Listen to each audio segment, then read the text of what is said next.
High, আজকে আমার গোলাপ গাছের যেই ফুলগুলো ফুটে গিয়েছিল সেই ফুলগুলোর ডালগুলো আমি ছেঁটে দেব।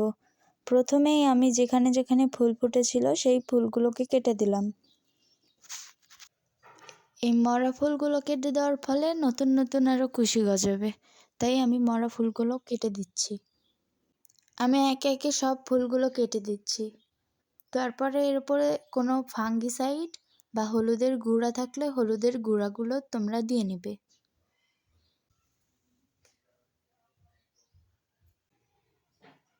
আমার চ্যানেলে আরও নতুন নতুন গোলাপ গাছের ভিডিও আমি আপলোড করব। কালকে নার্সারিতে গিয়েছিলাম, গিয়ে 2টা গোলাপ ফুলের গাছ কিনেছি।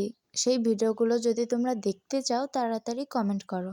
তারপরে আমি যেখানে গাছের ফুলগুলো কেটেছিলাম সেই জায়গাগুলোতে হলুদ দিয়ে দিচ্ছি, যাতে এখান থেকে কোনো ছত্রাক না হয়।